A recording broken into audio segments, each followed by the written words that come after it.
अभी है day 2 continue कर रही हूँ। शुरू से वहाँ पे कुछ क्लिप्स रह गई थी। तो यहाँ पर अभी हम लोग जा रहे हैं बागा बीच और ये है टीटोज़ लेन। यहाँ पे सभी रेस्टोरेंट्स और सभी लेन पब्स वगैरह हैं। तो रात को नाइट लाइफ यहाँ की बहुत खूबसूरत होती है। अगर आप बैचलर्स हैं, नई नई शादी हुई है, हनीमून पे आए हैं, तो ये लेन आपको एक्सप्लोर करनी चाहिए। और गोवा हनीमून के लिए बेस्ट प्लेस है अगर आप इंडिया में कहीं ढूंढ रहे हैं। अगर आपको बीचेस पसंद है, अगर आपको वाटर सिकनेस है, तो मैं आपको रिकमेंड नहीं करूँगी। मुझे बीचेस और माउंटेन्स दोनों पसंद हैं, तो मैं दोनों जगह ही जाती हूँ। तो यहाँ पर थोड़ा सा, जैसे कि मैंने पिछली वीडियो में बोला कि बागा बीच पे बहुत कचरा रहता है, क्योंकि लोग ज़्यादातर यहीं पर आते हैं। बहुत ही फेमस बीच है, लेकिन अगर आप क्लीन नहीं रखोगे तो आपको भी अच्छा नहीं लगेगा और आने वाले दूसरे लोगों को भी नहीं अच्छा लगेगा। आप खा पी कर वहाँ पर गंदगी मत फैलाएं। थोड़ा सा साफ़ रखें, क्योंकि टूरिस्ट आते हैं और यही एक ऐसी जगह है जहाँ पर फॉरेनर्स बहुत ज़्यादा आते हैं और इसी से हमारा जो है टूरिस्ट प्लेस गंदा दिखे अच्छा नहीं लगता है, क्योंकि इमेज वैसी बन जाती है आपके देश की। तो साफ़ रखना हमारा फ़र्ज़ है। तो अभी फ़िलहाल हम बागा बीच में हैं। रात को यहाँ की नाइट लाइफ बहुत ही खूबसूरत होती है, मैं आपको आगे भी दिखाऊंगी। तो अभी हम जा रहे हैं मार्केट में शॉपिंग करने के लिए और शॉपिंग के बाद हम खा रहे हैं गोलगप्पे। शॉपिंग ऐसे कुछ की नहीं थी, बस एक आधा कुछ थोड़ा बहुत सामान लेना था जो बेसिकली ज़रूरत का था। हम इतनी बार गोवा आ चुके हैं कि दोबारा दिल ही नहीं कर रहा है शॉपिंग करने का। एक अच्छी चीज़ ये होगी, हर जगह पे यहाँ पे छोटे से छोटे वेंडर के पास जो है गूगल पे है, जो कि पहले नहीं था। तो अभी लास्ट 2 साल में काफ़ी वीडियो है, फोटो नहीं खींच रही। मैं पोज मारूंगा। सबको आलू में दूं? हाँ आलू दे दो। इनको मीठा देना, मेरे को तिक्का। हाँ ठीक है, वो आप दिखा।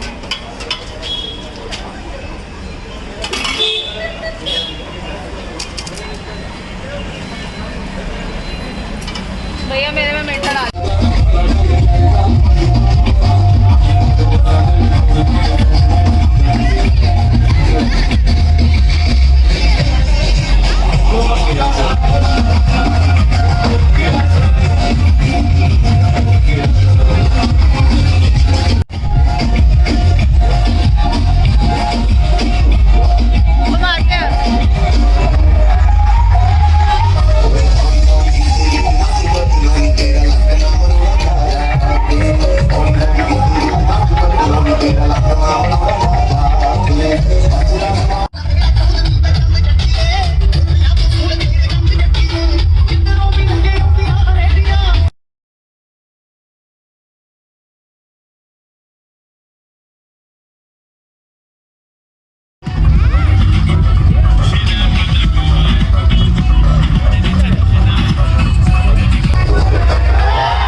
Hi guys, good morning. आज है गोवा में डे 3 और आज जाने का टाइम आ गया है। अभी मैं पैकिंग वैकिंग कर रही थी तो सोचा ब्लॉग को शुरू करते हैं। तो मेरा मन नहीं कर रहा है यार घर जाने का। एक्चुअली बहुत टाइम बाद बहुत मज़ा आया और इस बार हमारे साथ एक और फैमिली थी जिन्हें आप जानते हो, आपने ब्लॉग्स में देखा भी होगा। तो जब आप ग्रुप में आते हो तो आपको बहुत ज़्यादा मज़ा आता है और कुछ चीज़ें हम हमेशा रिपीट पे देखते थे। तो इस बार हमने कुछ नया देखा, हमने फोर्ट देखा, हम कोला बीच गए वो देखा। और वैसे भी बाकी जो है, इस बार सनसेट में सो गया क्योंकि बादल बहुत ज़्यादा थे और सनसेट हुआ नहीं। और माय गॉड, मेरी आँखों में क्या लगा हुआ है। एक्चुअली काजल पूरे तरीके से रात को निकला नहीं होगा तो वो है। और फेस पे आप स्वेलिंग देखकर मेरी हालत जज कर ही सकते हैं कि कितना ज़्यादा थकावट हो गई। बहुत मज़ा आया, इनफैक्ट बहुत ज़्यादा। तो आज का दिन ये है कि हमें 12 बजे तक चेकआउट करना है।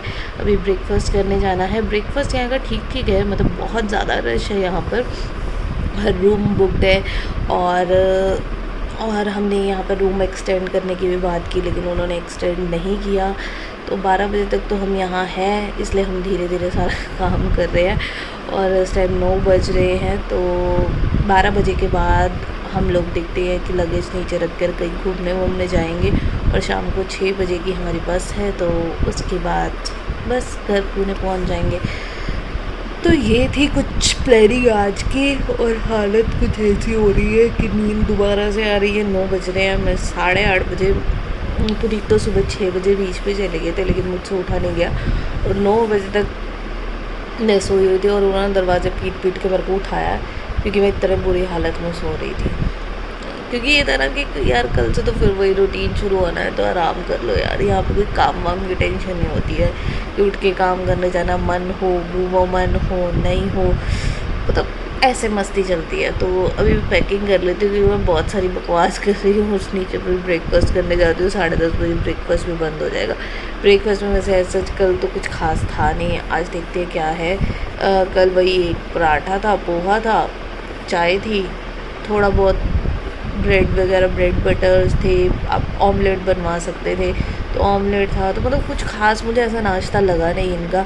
5 स्टार प्रॉपर्टी बोल बोल के कुछ ज़्यादा ही हाइप दे रखी है यहाँ पर। गोवा पे हर चीज़ का रेट ज़्यादा है, हर चीज़ का। कल हमने आइसक्रीम ली, उसके ऊपर भी 10-20 रुपीज़ एक्स्ट्रा चार्ज कर रहे थे MRP पे। बोले कि ये सिर्फ शॉपकीपर्स देते हैं MRP पे, रेस्टोरेंट्स पे रेट ज़्यादा होते हैं। मतलब बहुत ही मतलब टूरिस्ट आते हैं तो वो ऑब्वियसली उनका भी 2 साल से कुछ कमाया नहीं है तो सीज़न ज़्यादा था। इनफेक्ट पहले भी आइसक्रीम्स वगैरह तो एक्स्ट्रा रेट पर ही मिलती थी।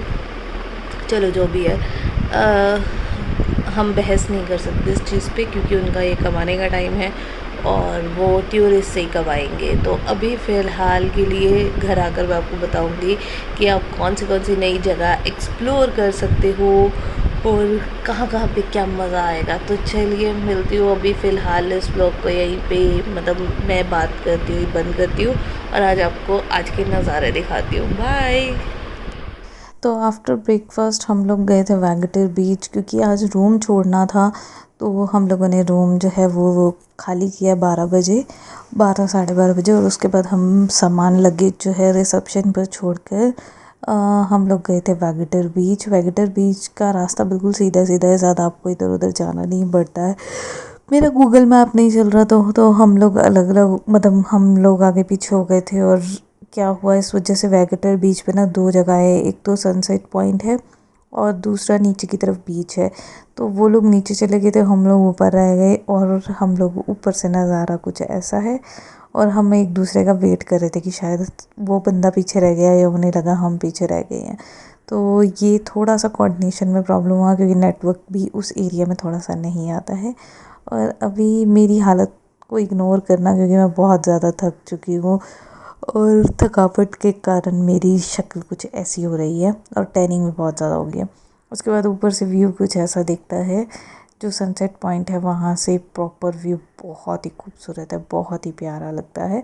और उसके बाद हम लोग नीचे गए। मैंने पैराग्लाइडिंग वगैरह की हुई थी तो इसलिए मैंने दोबारा से नहीं की, रिचा ने नहीं की हुई थी तो वो लोग पैराग्लाइडिंग के लिए गए। बच्चों को अलाउड नहीं है तो वो हमारे साथ ही रुकी थी।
उसके बाद वेगेटर बीच पे कम से कम 2 घंटे से 3 घंटे स्पेंड करने के बाद हम लोग आए डियर ज़िंदगी वाली रोड पे, जो कि है एनी चर्च रोड। ये रोड काफ़ी खूबसूरत है और अभी आप देख सकते हैं टूरिस्ट लोगों की हालत। तो अगर मैं आपको ये बोलूँ कि जब हम लोग आते थे आज से 2-2.5 साल पहले, इस रोड के बारे में किसी को नहीं पता था, और अभी फ़िलहाल ये हालत हो रखी है कि इतने लोग हैं कि फ़ोटो क्लिक करवाने के लिए भी आप रुक नहीं सकते हैं। हम बेसिकली यहाँ शांति बहुत ज़्यादा होती थी तो इसलिए आते थे, लेकिन अभी फ़िलहाल कुछ हालत ऐसी नहीं है, तो हमने थोड़ी देर यहाँ पर फ़ोटोज़ वगैरह शूट की। अगर आप मुझे इंस्टाग्राम पे जानते हैं तो आप लोगों को पता होगा। तो यहाँ पर कुछ टाइम स्पेंड करने के बाद हम लोग वापस होटल गए और उसके बाद लगेज फ्रेशन अप होकर लगेज वगैरह लेकर हम लोग निकल गए। यहीं पर ख़त्म होता है मेरा गोवा का व्लॉग। आई होप आपने एंजॉय किया होगा। अगर एंजॉय किया है तो do like, comment and share, और बाकी व्लॉग्स देखना।